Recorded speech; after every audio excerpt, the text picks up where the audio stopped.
Malolele and welcome everyone to another live digital kava session here on the Polynesian Eyes podcast. It's a great day to be alive. We're excited to do the show today. It's been a busy week. As you can see, I am the Lone Ranger for today's live digital kava session. Mr. Aotearoa is in the land down under in Melbourne, Australia. He's traveling and taking care of some family responsibilities and also visiting family. So, the viewers, listeners, paying members, subscribers are stuck with a Lone Ranger show today with myself, Tua, coming all the way from Las Vegas, Nevada, what we refer to as the entertainment capital of the world. So, as usual, just a couple items before we get into the meat of the show today. Really appreciate all those who like and subscribe to all of our social media. We are going live on Facebook, YouTube, Patreon, and also uh, what else? I think those are the main platforms that we're on, right? As I mentioned, and X and Twitter. So feel free to subscribe to all those social media platforms that we have. And as always, every like, subscribe, share, and comment goes a long way. It really allows the algorithms to pick up our content. We are riding a big wave the last 3 months on social media, and we're basically getting just under every month just under 1 million views across all of our social media platforms. So that's cool. We really appreciate it. Really thank a lot of our viewers, listeners across the board. Also, for those who may be finding us for the first time and you listen to a lot of podcasts on your phone or when you're driving, you can find our podcast, the Polynesian Eyes podcast, on Apple Podcasts. You can find it on Amazon or Audible. You can also find us on iHeartRadio and all your favorite and main podcast platforms out there. So feel free to log in there, follow through on the shows, and and follow us there. Also, if you really have a comment or a question that you really want to make sure that we bring up and share, please use the super chats specifically for YouTube. And then also for all of the paying members on YouTube, we do make a strong effort to pull up any of your comments. And, we've had a couple paying members who requested, they throw in some comments into the chat, but request that their comments not be brought up. If that's the case, please let us know.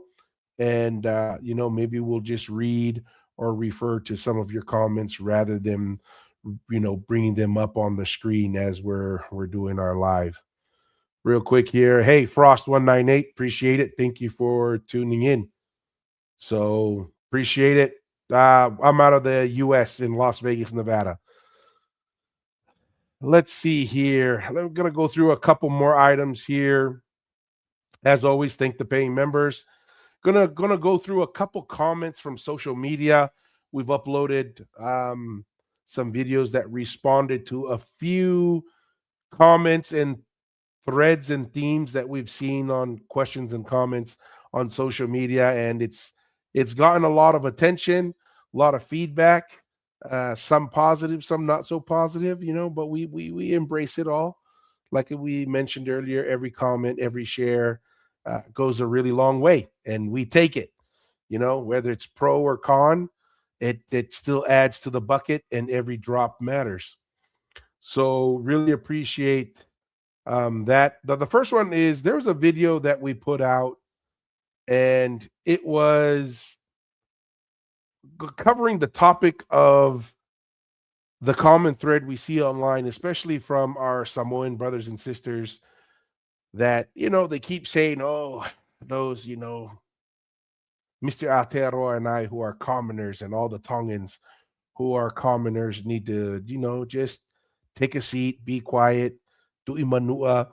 is the royal blood, and that's the blood that drove the Tuitonga Empire and so forth. And so that comment we find quite a bit on social media. So we decided to sit down and walk through what is it that makes something royalty, and typically royalty comes from kings.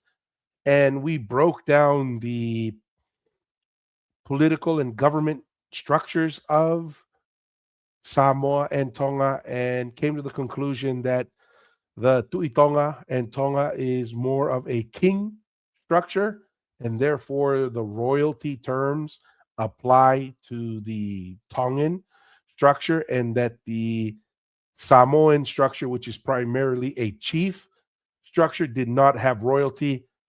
And we got, we went from you guys are a bunch of commoners, just be quiet and just accept the fact that the Tui Manua is where you get your royal blood from.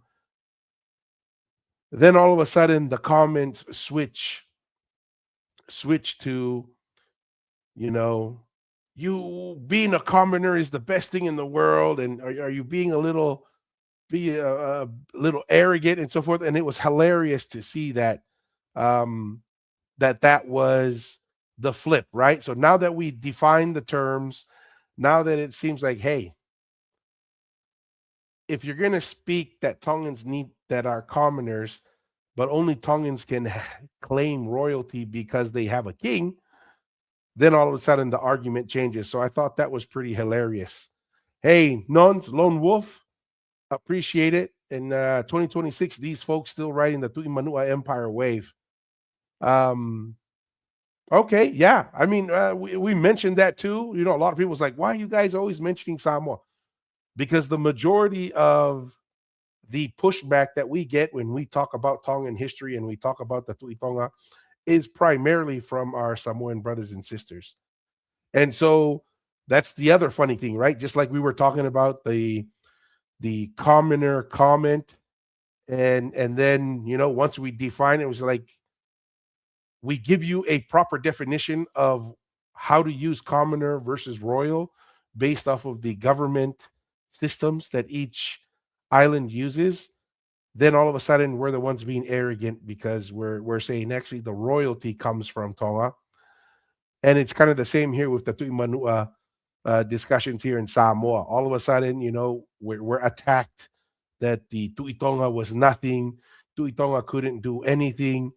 And then when we address each and every one of those issues, we're then accused of, oh, you guys can't stop talking about Samoa. So it's pretty hilarious. It's pretty hilarious there.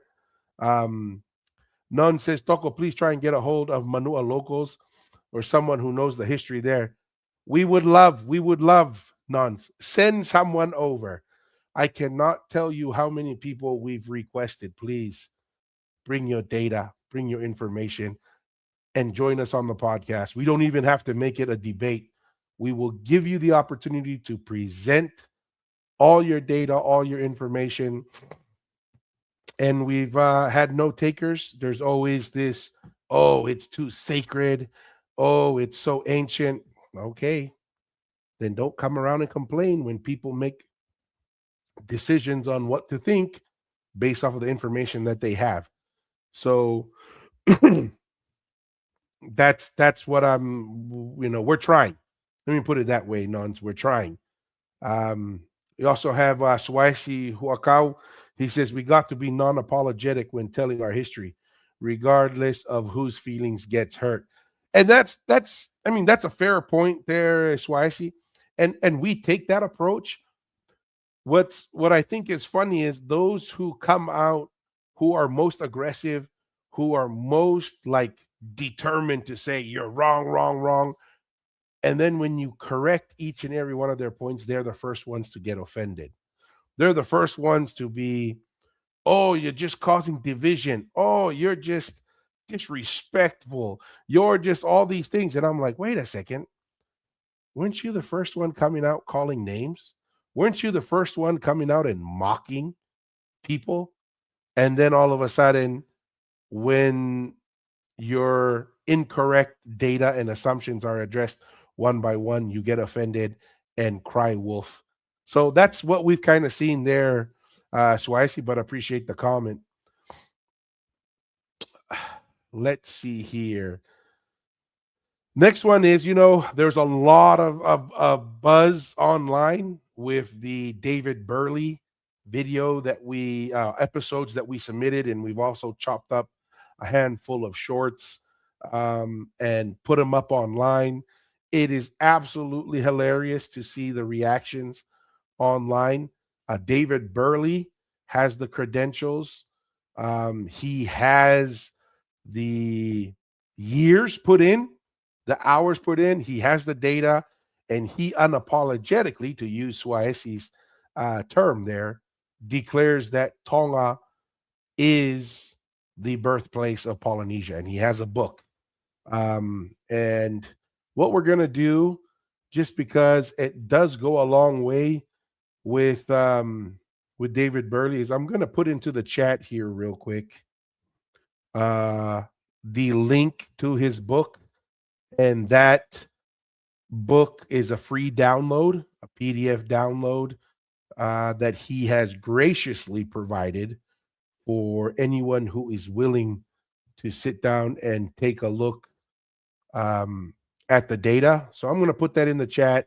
It should pop up on all the different platforms all at once. So just going to enter that so everyone can and take a look at it. So it should looks like it's popping up on YouTube, Facebook. I'm not sure if it's going to get to all our other platforms on X or Instagram and Patreon, but I did put it in the chat there. So yeah, Joe, can you explain? Hey, Joe, appreciate it. I know Joe is for someone who says he doesn't like what we do, you definitely are very engaged. So we thank you for that. And you say, can you explain the Tava Tava Manuka and Tonga Fusfonua that Queen Salote references in her poetry? Number one, it's poetry. I don't know if poetry is specifically designed to store history. It seems to be more of an entertainment medium. But we've covered the story of Tonga Fusfonua, Tava Tava and Manuka that's mentioned in that poem that you've shared. I don't know how the Tava Tava and Manuka specifically, somehow it's interpreted that that means Tonga comes from Manua. That's a bit of a stretch. The Tonga Fusifonua story just sounds like a made up story. I mean, let me summarize that story, right? Maui and them go to Tonga Fusifonua, to his wife. His wife betrays him by telling them the hook that is most important to him. So it's a wife betraying her husband and giving away the most valuable hook. Sounds to me like that's a little bit more like a joke and a story just to tell a palangi to write down, right? And for someone, for a lot of people like those from Manua who say, "Oh, our origins and our history is sacred. We don't just give it to anybody." And then somehow we're going to believe that the first Palangi who came down with a pen and paper, and someone tells him a story, maybe just for fun, he's going to spill the beans on history to the first Palangi he sees. There's a lot of questions there on whether that's valid or makes sense. So there's a lot of issues there, Joe, but we're not going to get into that. And I appreciate the comments though, and appreciate all your interactions online. We don't always see eye to eye. I don't think we've ever seen eye to eye, but appreciate the interaction. It goes a long way for us. It helps us in the long run. So there's a lot of pushback on David Burley on the video. It's so funny. The pushback initially before you had to, the pushback with us was all the scientific data says Samoa is the origin. There is no one out there with the science that says Tonga is the origin in Samoa, this, all the data. And then it's funny, we go look at the data in Samoa, and literally we find multiple studies done in Samoa, which we were first told Manua is so sacred. They haven't done any studies there. we find multiple studies there. And not only do we find multiple studies, we found a study on Tau Island, which, we were accused Tau Island is not an island. Well, apparently everything online it says Tau Island. So we had to correct people from Samoa what the name of their islands are. But anyways, we find a study on the first Tuimanua settlement, and they determined that the Tuimanua is 500 years old. Boom. There's the data.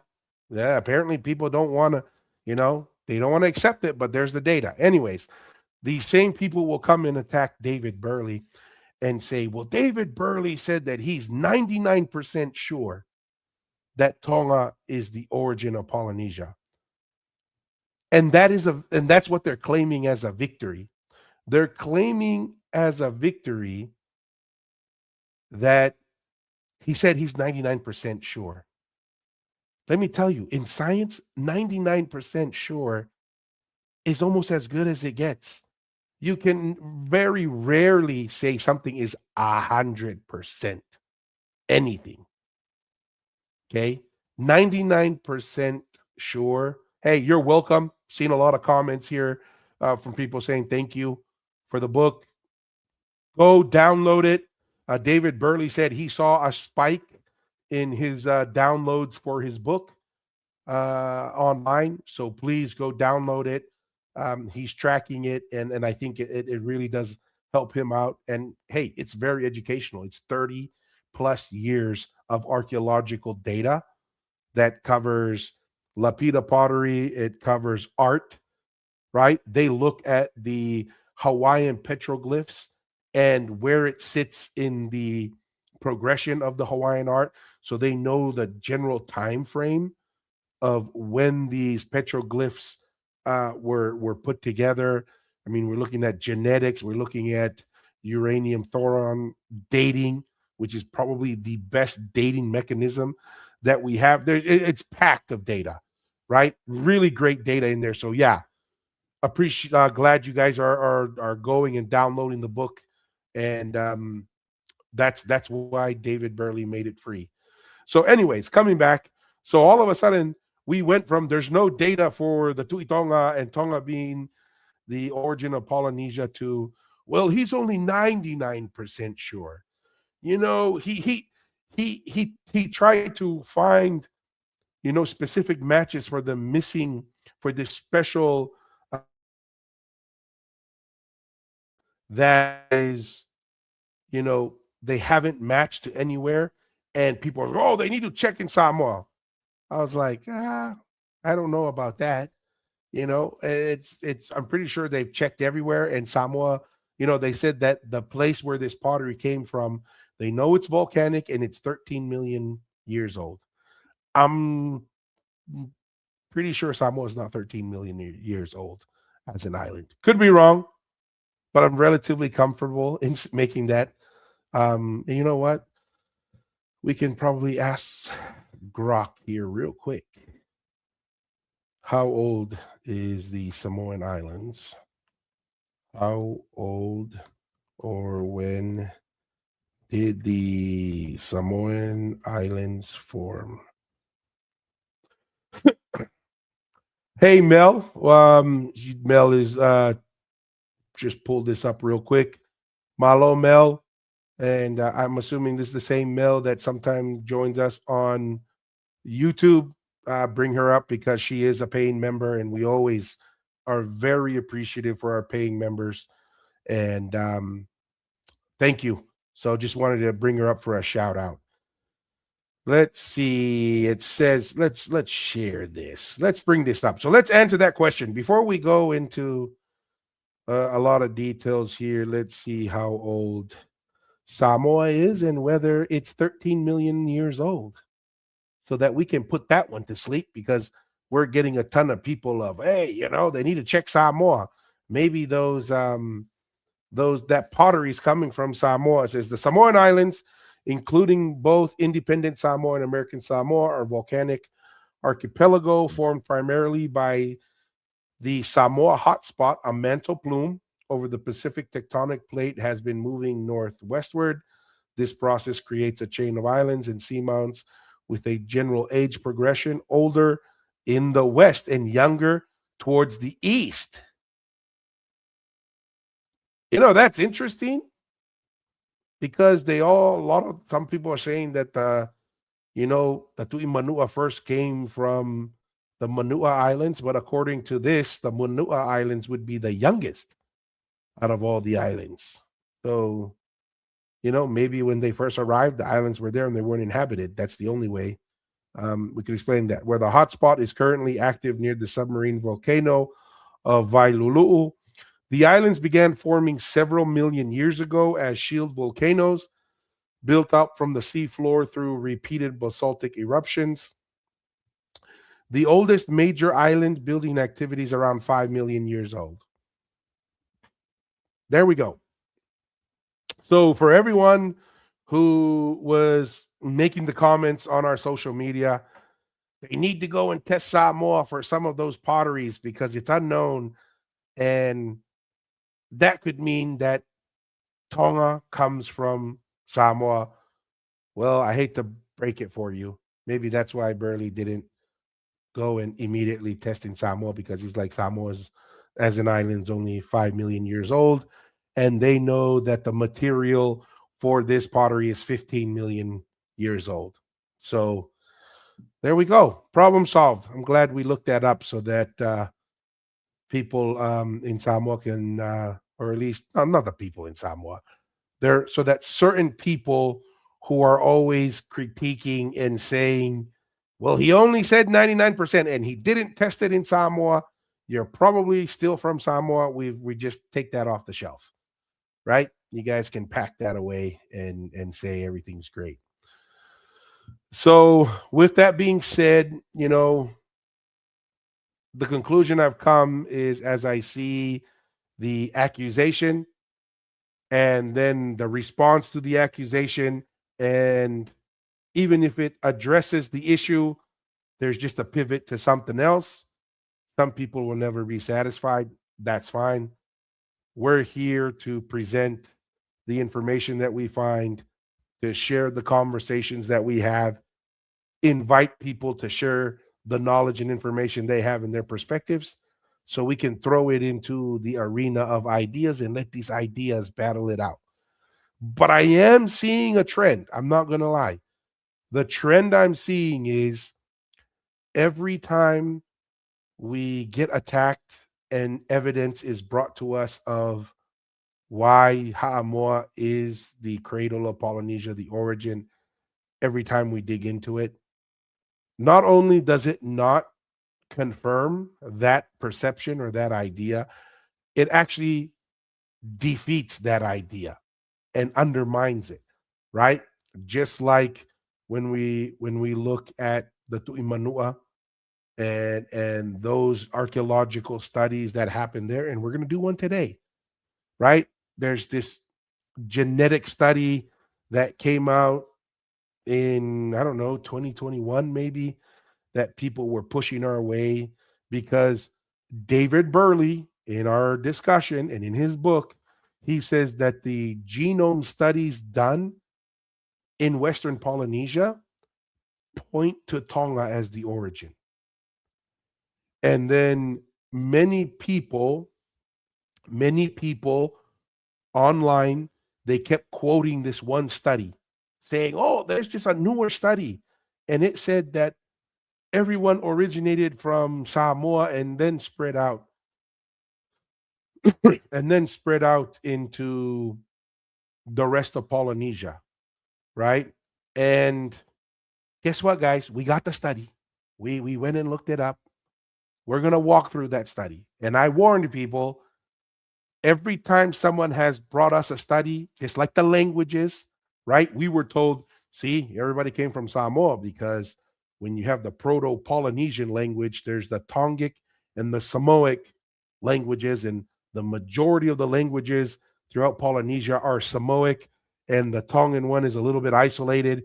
Maybe it only has Niue there, and therefore that's proof that we come from Samoa. Well, we go pull up the study, and what did the study say? Almost the opposite. It said that the Tongan language was closer to the original Proto-Polynesian and had less mutation, and that's why it was an outlier. And then the Samoic languages, they were grouped together because they went through similar mutations. And so that is why they were grouped together. They weren't grouped together because, oh, they're all under the Samoan. It's just Samoa was the primary name of the islands, and they went through the same mutations. And that's why they were grouped together. Lo and behold, one could take the argument that the Tongan language, since it's closer to Proto-Polynesian, that it would be older, right? We also had the discussion that, hey, maybe the reason why all the other islands went through larger mutations is because they were colonized, and there's a lot more change going on when you have a new culture, a new leader, and new implementation of social, political, religious influences, that maybe the language mutates quicker, right? Those are just some of the things we discussed. But anyways, every time we bring that up, or there's a quote unquote evidence of the Tu'imanua, I'm seeing comments here, a lot of them. Let me skim through these.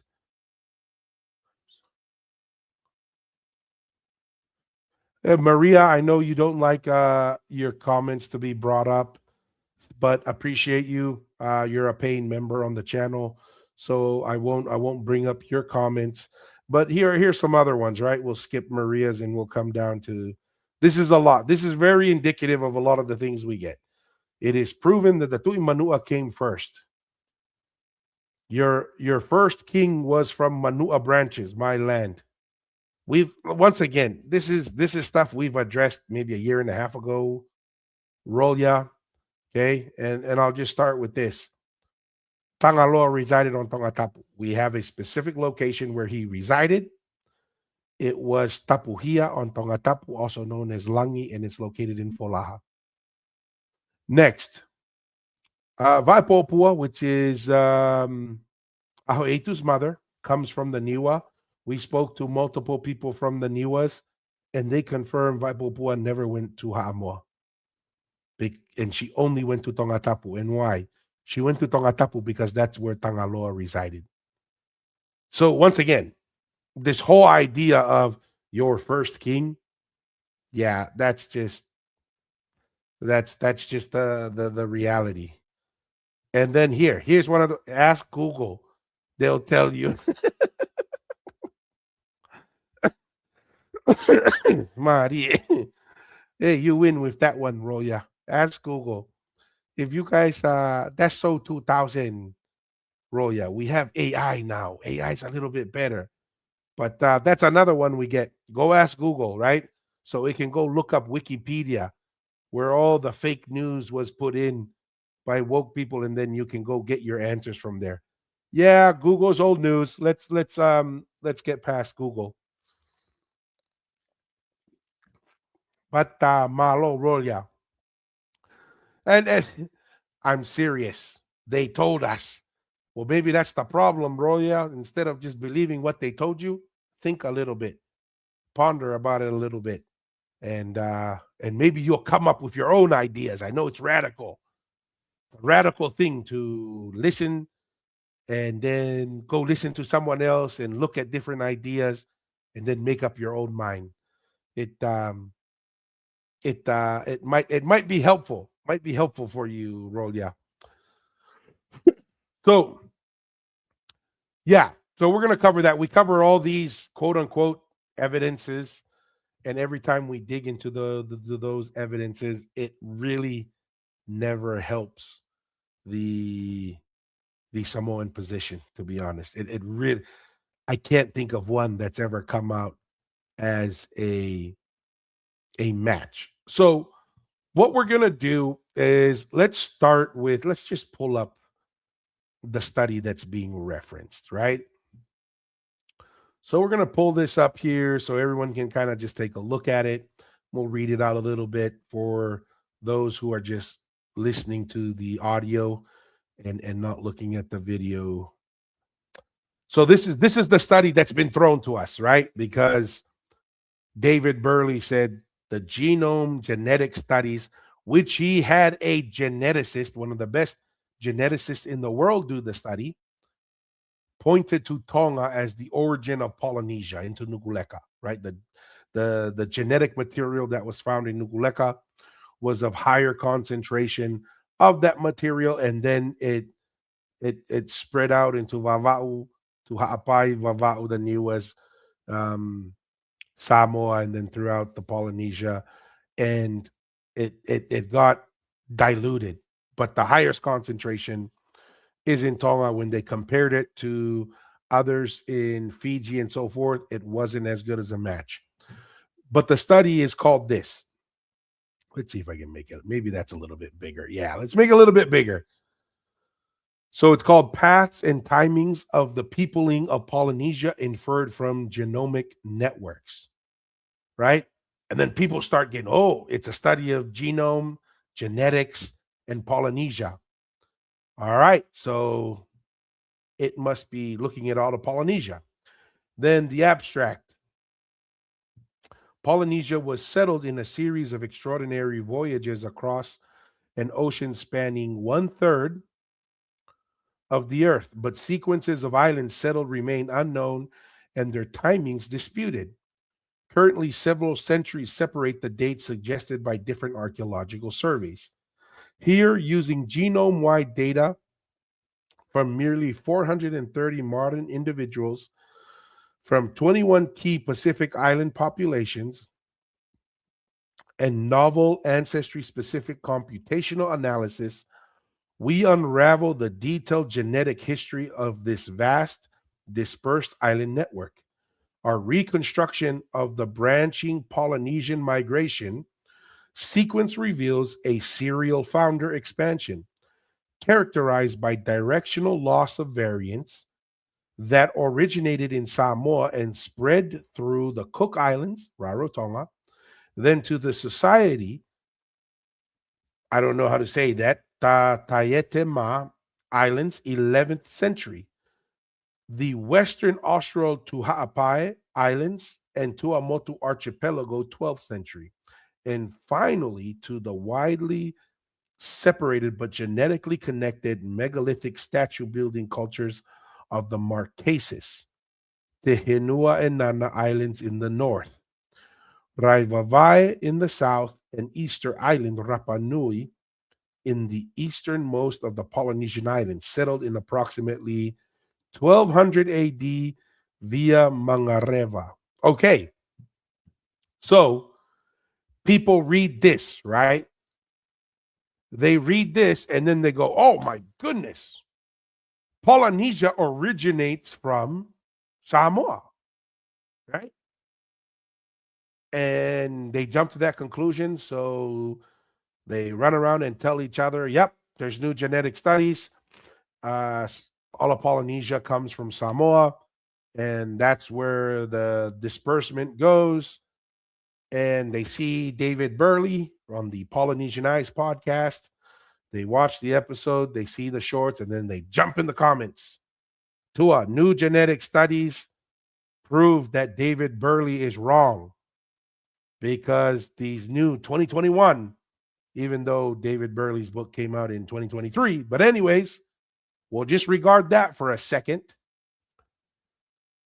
But this genetic studies say that Polynesia originates from Samoa, right? And I can see how you came to that conclusion, though one would like, just from reading this and you look at the dates, 11th century, 12th century, even the youngest Tuitonga lines say that Tuitonga is at 900 AD.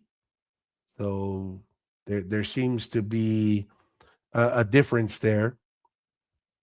So that is something that we're seeing at the moment, right? Now, that's what we're facing, and that's a lot of the comments we get online, right? So let's do this.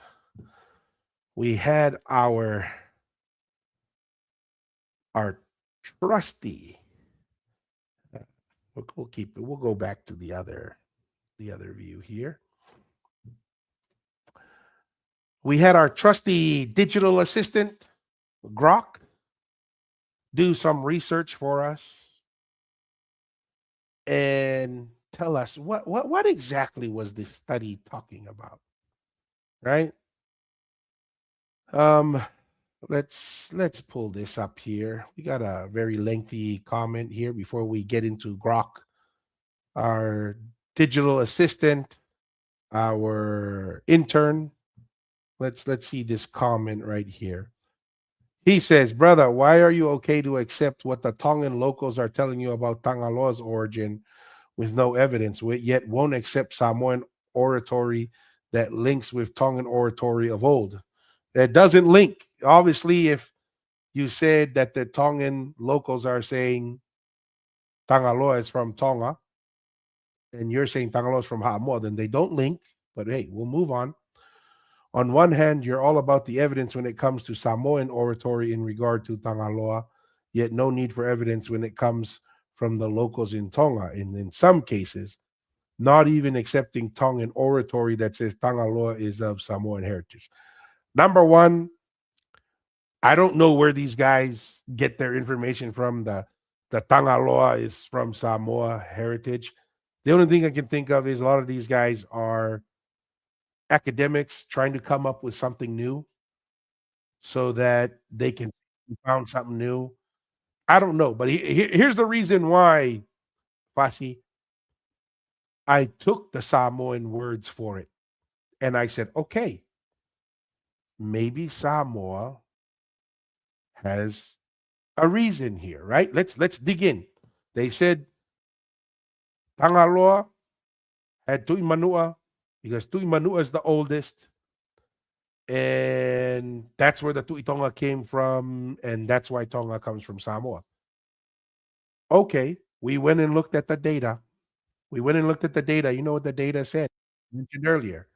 They did a study on the oldest residents of the Tui Manua on Ta'u Island. They said 500 years old, right? That's the 1600s at best. Tuitonga, even with the most like conservative timing, is 900 AD. Okay?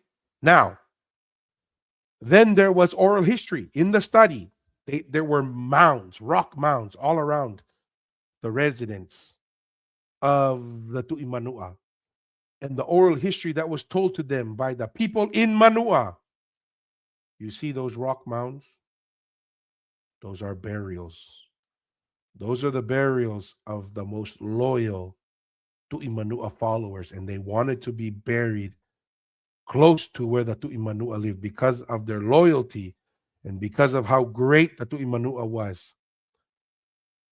So, Fasi, they went and excavated those mounds. You know what they found? They didn't find any bones. They didn't find any burials. They found out that each of those rock mounds were ufi pits. They were storage for ufi. Okay, so you see why I'm kind of doubtful about the oral history in Samoa. Then I find out later. We have a two-part series on this, Fasi. We have a two-part series that does a deep dive into Samoan oral histories. Think like 300. These people collected 300 or so oral history stories. And you know what they say? The patterns they find in those? The only real contact, practical contact that Samoa has is with Tonga. And, with Fiji, it's more mythical. And it seems like the Samoan oral histories about Fiji are secondhand from Tongans because the Tongans have very practical histories with Samoa, marriages, intermarriages, little conflicts here and there. But with Fiji, it's always mythical. It's always, kind of like outrageous. But then you go to Tonga. Tonga has very practical histories with Fiji, right? Not very mythical, very practical, because that's the interaction, and we find multiple examples of that. But anyways, coming back, why I don't always just trust the Samoan oral history on it is because of those two things. Then in that oral history study that we looked at, we learned that Samoa has a legal system to address oral histories. And in this study, it identifies a pattern or a very common way of using manufactured oral history to maintain a claim and avoid physical conflict, but maintain a claim for the next generation. And therefore, a oral history is manufactured, and that generation doesn't make a direct claim on the land or some kind of inheritance, but the oral history is manufactured and it's passed down, and then it's given to the next generation, and that generation can then leverage that oral history to lay claim on something. This apparently is relatively common because there is a legal system, a court system, to try and navigate and settle the oral histories. So unfortunately, there is a track record or a history of manufactured oral history. Okay. So that's the kind of like on the Samoa side. We did the same thing on the Tonga side. Obviously, everybody knows we heavily buy into Tevita Fale's Tui Tonga lines, because he's not just telling a story. He has tied the Tui Tongas in his list, not just to events and oral histories, but to burial sites and different settlements of the Tui Tonga.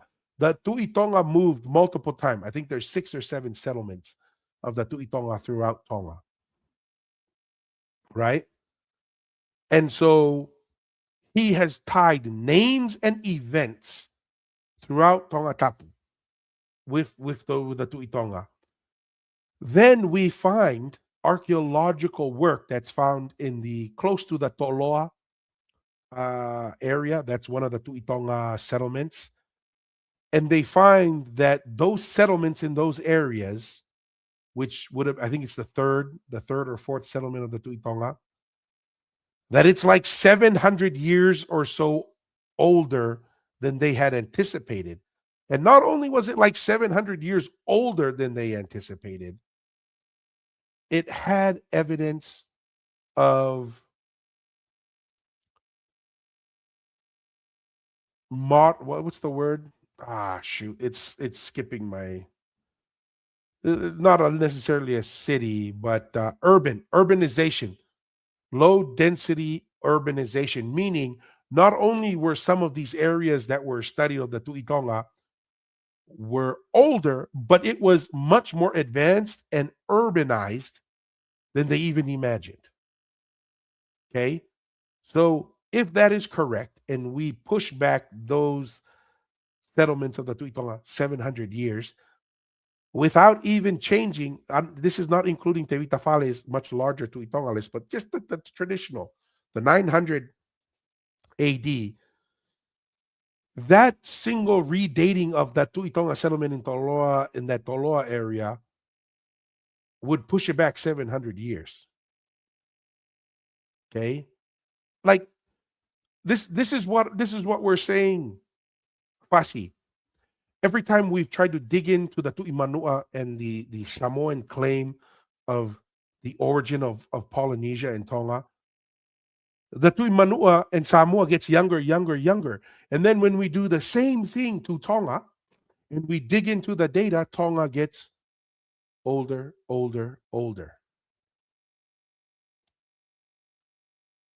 I mean, that's why. I'll answer that, right? And tonight, the rest of the show tonight is going to be another example of that, right? There's going to be another example of Another evidence that's thrown over to us on social media, people high-fiving each other in the comments, laughing, saying, gotcha, right? It's going to be this genetic study that they say, see, David Burley's wrong.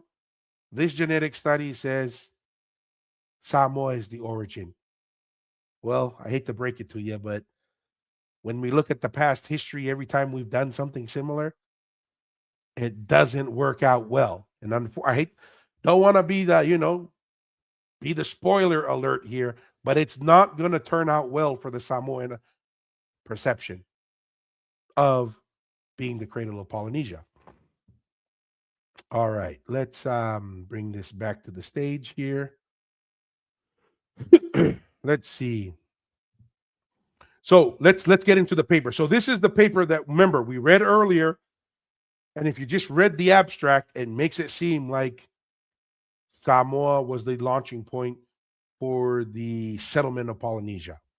Well, let's dive into the paper, right? Let's get into the details here.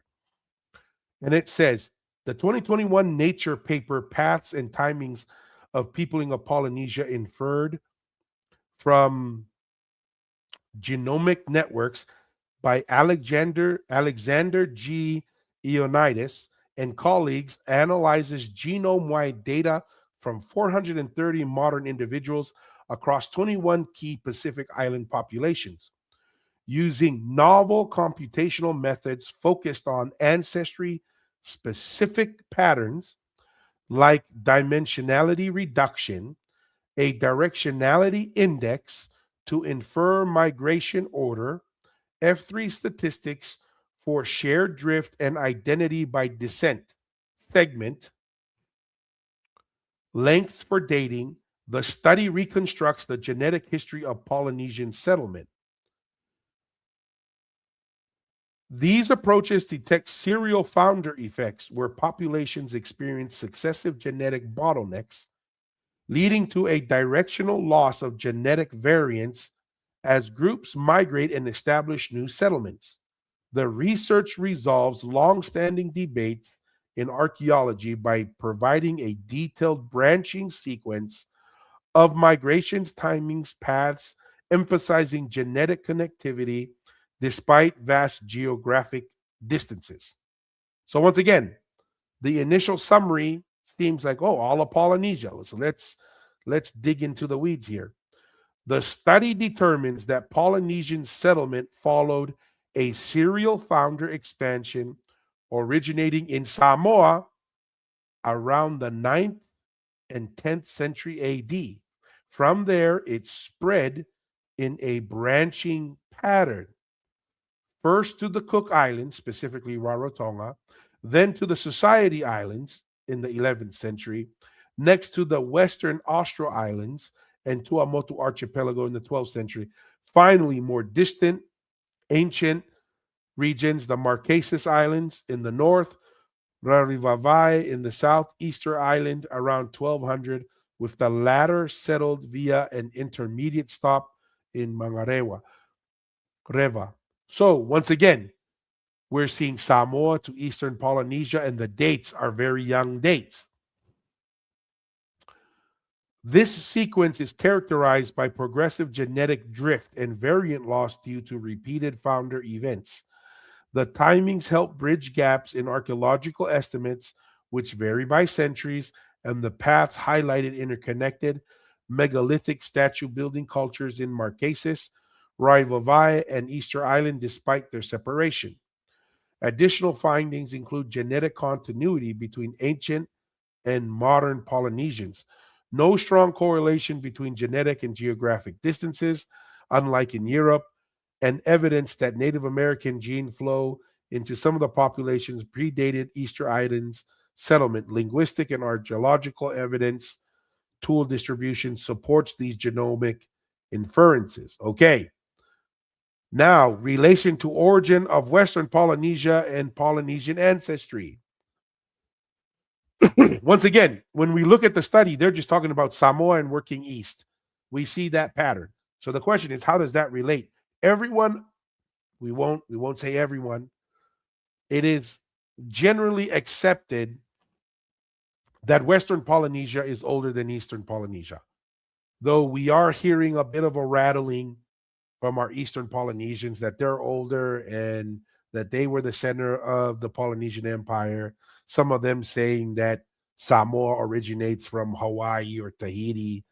This is why, as the older brothers of Samoa and Tonga, we got to get aligned. We got to figure this out so that we can turn our eyes to Eastern Polynesia, which is where we're going to spend the majority of this year, is turning our eyes to Eastern Polynesia, because the majority of the evidence, overwhelming, to use David Burley's, we are 99% sure Tonga is older than Samoa. And Samoa is an important piece because Samoa is part of the same people. We come from the same stock. For all intents and purposes, we are the same nation and people prior to the collapse of the Polynesian Empire and colonization. Okay. So let's see here. Relation to the origin of Western Polynesia and Polynesian ancestry. The study strongly confirms Samoa, located in Western Polynesia, as the primary origin point for the expansion into the rest of Polynesia. Western Polynesia, including Samoa, Tonga, and nearby areas, is established as the initial hub from which all subsequent Polynesian populations diverged through this serial migration process. This aligns with the idea that Western Polynesia represents the first Polynesian location for the broader Polynesian diaspora, as the genomic networks trace all sampled Eastern Polynesian groups back to a Samoan source without evidence of alternative origins. The paper does not delve into pre Samoan origins. Example from near Oceania or Austronesian migrations, focusing instead on the Polynesian specific expansion, but reinforces Western Polynesia's role as the ancestral homeland for the peopling of the Polynesian Triangle. There is no contradiction or disconfirmation. Instead, the findings provide a robust genetic support for this model, resolving uncertainties in prior archaeological timings. So, what is this saying? What it's saying here is this study does not address the origin of Western Polynesia. It uses Samoa as a representation of Western Polynesia to track Eastern migration, which is something we have always been open to. We have always been open to Samoa as a launching point into the rest of Polynesia.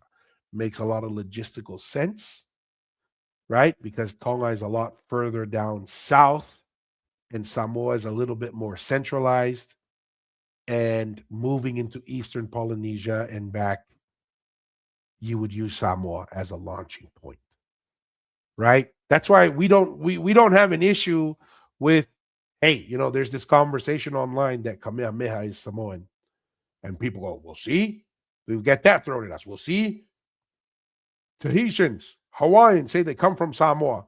Samoa is the origin of Polynesia, and we're like, no, they probably came from Samoa. But the question is, where did Samoa come from? And that's where David Burley comes in, is he has genomic data, the DNA that's been studied from Nukuleka and his findings that go into Samoa. And the data is very clear that the Samoans come from the genetic material they're finding in Tonga. And that's one of the handful of evidences that he puts forth as to why he puts his name next to the book that says Tonga, the birthplace of Polynesia. So basically, once again, this is the pattern. right? And we're really gonna graduate from this. Like, as far as we can see, the question between Samoa and Tonga, it is settled. It is settled, right? I don't even know if Samoa has even landed a punch yet, right? And it's just it's a brutal beating, which I'm not saying it because I'm trying to put down. I have Samoan blood. A lot of Tongans have Samoan blood. A lot of Samoans have Tongan blood. We say Tongan and Samoan like these were these independent civilizations and nations. It's the same people.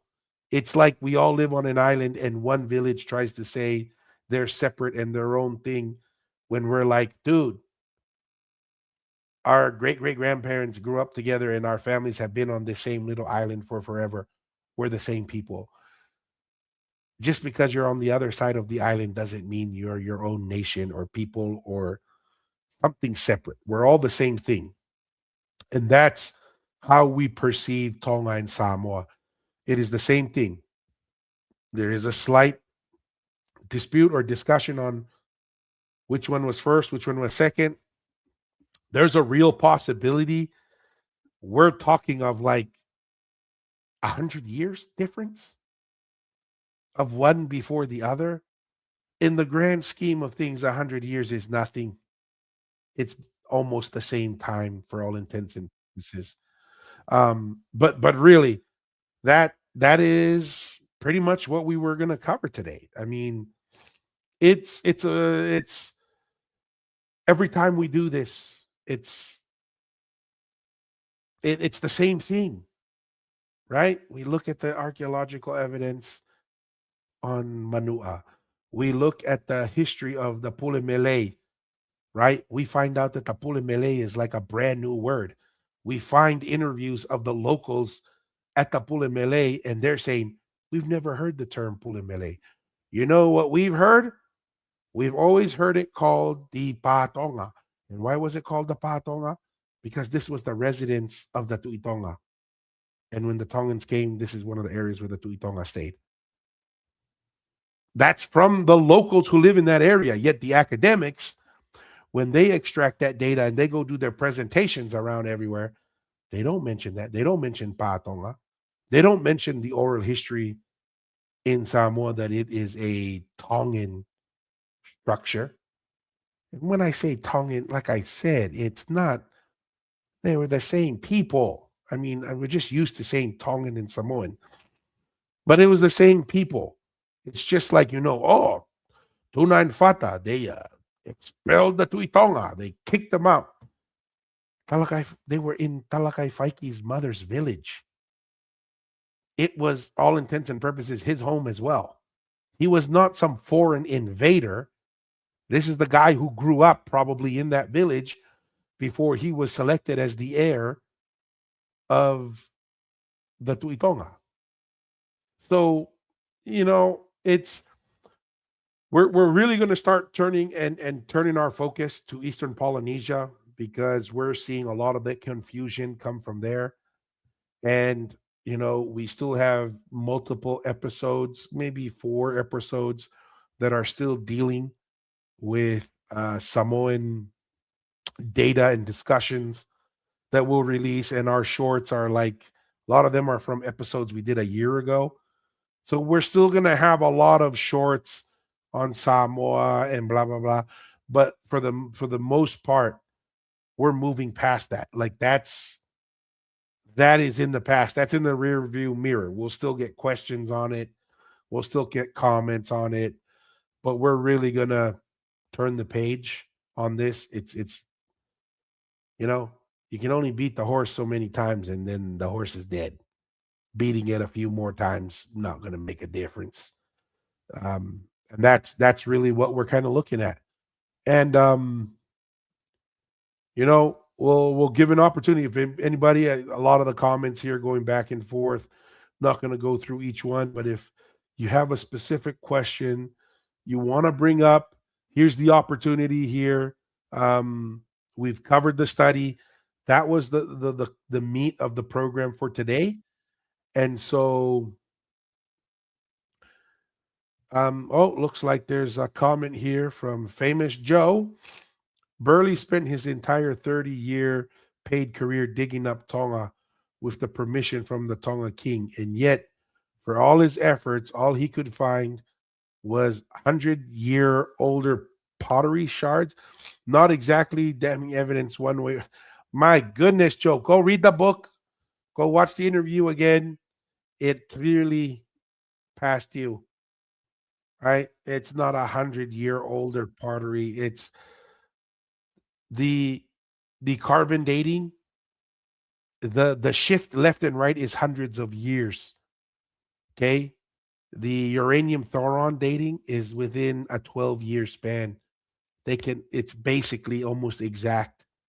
So a lot of the dates that you're sharing are they are a swing. They could be multiple hundreds of years on the pottery that you're sharing. And like, you know, he that's the other thing too. He's doing work in Fiji. He's doing work in other islands. So just because you don't like what he's found, I mean, oh, he hasn't done anything on the other. He's doing work in Fiji, right?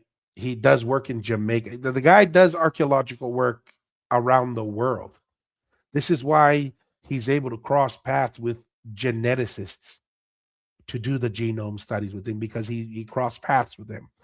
This is why he can connect with the uranium thoron um, dating experts because he's working around the world.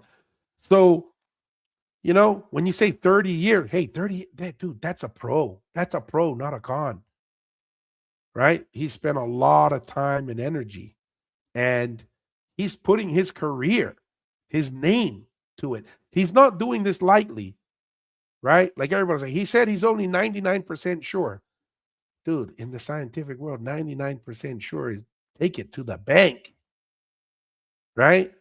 Because if you believe in the scientific method, nothing's ever really 100%. So 99% is pretty dang good.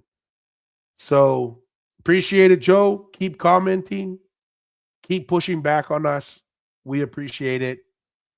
Challenge us, push back, keep liking, keep commenting. It does help with the efforts that we're making. With that being said, we always want to recognize our paying members of the channel. So, Mel, thank you. Glad you enjoyed the show. Thank you for being a paying member and the support. And look forward to bringing more shows throughout the year. With that being said, guys, as always, we appreciate every like, comment, share. Please use the super thanks, super chats if you want to throw in a digital kava bag and throw in some support. And then, as always, if you want to be a consistent contributor to the channel, become a paying member on YouTube. And as you can see with Mel and Maria and some of these others paying members, you get a little icon next to your name. And so whenever you make a comment as a paying member, we show our appreciation by making sure your comments and questions are always highlighted on the Polynesian Eyes podcast. With that being said, this is Tuafale coming in from Las Vegas, Nevada, the entertainment capital of the world. And with every show that we do, the invitation stays the same. Be bold. Don't be afraid to ask the hard questions and always stay curious. Peace.